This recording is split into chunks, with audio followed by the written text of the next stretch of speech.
14 अप्रैल गा सन 1891 में मजनी में तारीख 14 अप्रैल गा 32 डिग्री हासिल कर दे मनुवाद के देखे खेल का 32 डिग्री हासिल कर दे मनुवाद के देखे खेल का संविधान लिख के करे उजियारा संविधान लिख के करे उजियारा सबके दिल में समाएगा दलित शोषित समाज पर बाबा शिक्षक के ज्योति जलाएगा दलित शोषित समाज पर बाबा शिक्षक के ज्योति जलाएगा जय भीम जय भीम जय जय भीम जय भीम जय जय भीम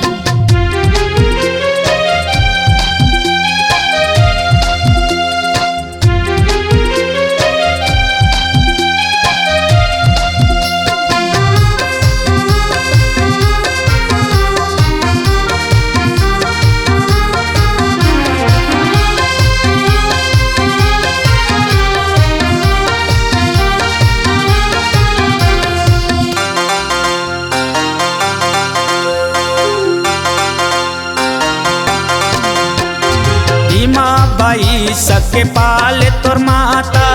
पिता राम जी सके पालेगा भीमा बाई सके पाल तोर माता पिता राम जी सके पालेगा गाँव महू मध्य प्रदेश में जन्मे भारत रत्न कहाएगा गाँव महू मध्य प्रदेश में जन्मे भारत रत्न कहाएगा जाति महारी के तय हर बेटा जाति महारी के तय हर बेटा सभी के दिल में समाएगा दलित शोषित समाज पर बाबा शिक्षक के ज्योति जलाएगा